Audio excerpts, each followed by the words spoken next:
Henry McCarty, later to be known as Billy the Kid, was an outlaw and one of the most famous gunfighters of the American Old West. Henry McCarty was born in New York City to Catherine and Patrick McCarty in 1859. Following the death of her husband Patrick, Catherine McCarty and her sons moved to Indianapolis, where she met William Henry Harrison Antrim. The McCarty family moved with Antrim to Wichita, Kansas in 1870.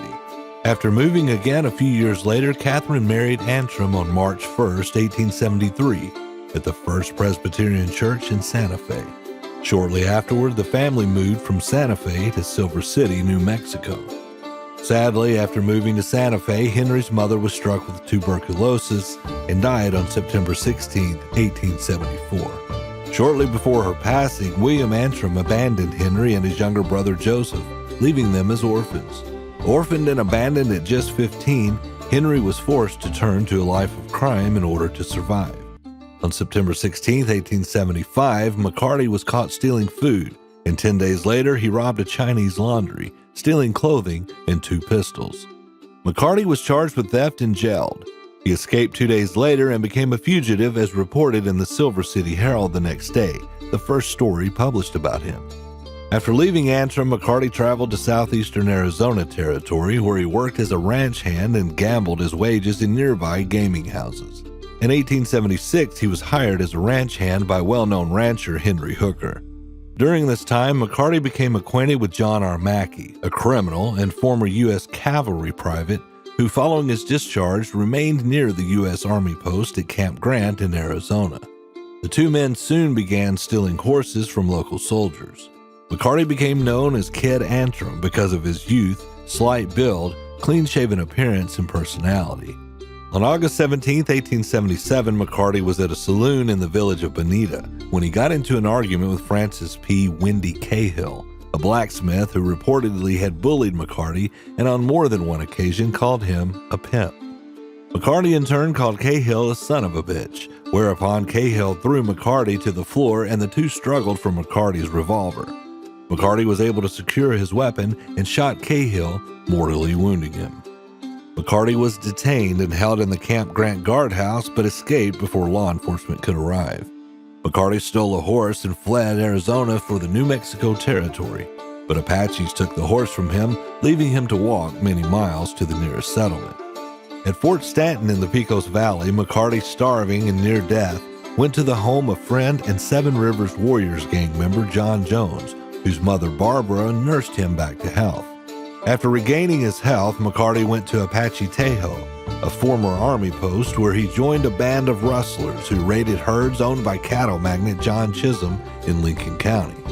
Around this time, McCarty started going by the name William Bonney, and he quickly became known as Billy the Kid. One of the major conflicts that McCarty was involved in was the Lincoln County War. The Lincoln County War was an Old West conflict between rival factions competing for profits from dry goods and cattle interests in the New Mexico Territory during 1878. The conflict was marked by revenge killings, starting with the murder of rancher John Tunstall by members of the Evans Gang. In revenge for this, the party opposed to the Evans Gang, the Regulators, including McCarty, killed Sheriff Brady and others in a series of incidents. Further killings continued unabated for several months, climaxing in the Battle of Lincoln, a 5-day gunfight and siege that resulted in the scattering of the Regulators. Pat Garrett was named county sheriff in 1880, and he began to pursue McCarty.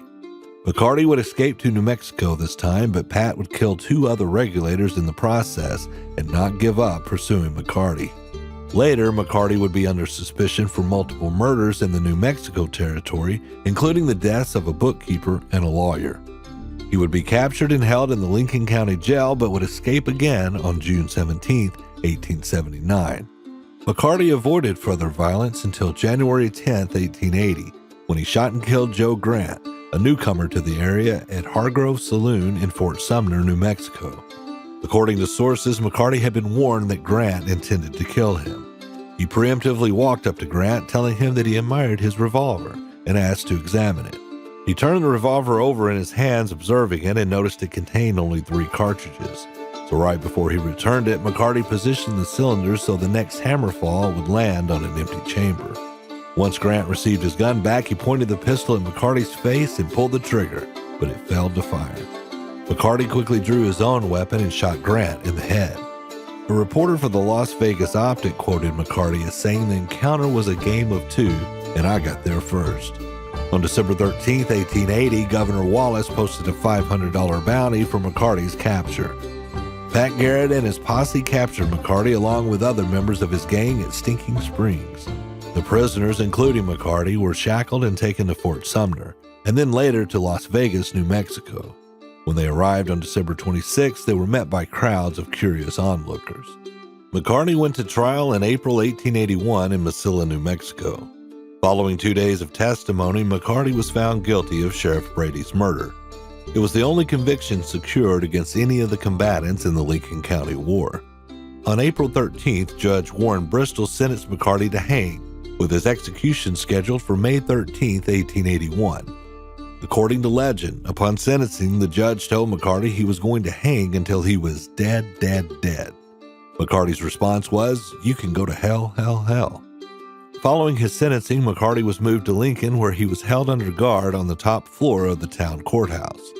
On the evening of April 28, 1881, while Garrett was in White Oaks collecting taxes, Deputy Bob Olinger took 5 other prisoners across the street for a meal, leaving James Bell, another deputy, alone with McCarty at the jail. McCarty asked to be taken outside to use the outhouse behind the courthouse. On their return to the jail, McCarty, who was walking ahead of Bell up the stairs to his cell, hid around a blind corner, slipped out of his handcuffs, and beat Bell with the loose end of the cuffs.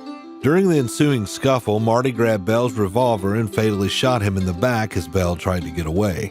McCarty, with his legs still shackled, broke into Garrett's office and took a loaded shotgun left behind by Olinger. McCarty waited at the upstairs window for Olinger to respond to the gunshot that killed Bell, and called out to him, "Look up, old boy, and see what you get." And Olinger looked up, body shot and killed him. After about an hour, McCarty freed himself from the leg irons with an axe, obtained a horse, and rode out of town. According to some stories, he was singing as he left Lincoln. While McCarty was on the run, Governor Wallace placed a new $500 bounty on the fugitive's head. Almost 3 months after his escape, Pat Garrett, responding to rumors that McCarty was in the vicinity of Fort Sumner, left Lincoln with 2 deputies on July 14, 1881, to question resident Pete Maxwell, a friend of McCarty's. Maxwell, son of land baron Lucian Maxwell, spoke with Garrett the same day for several hours. Around midnight, the pair sat in Maxwell's darkened bedroom when McCarty unexpectedly entered. Accounts vary as to the course of events. According to the canonical version, as he entered the room, McCarty failed to recognize Garrett due to the poor lighting.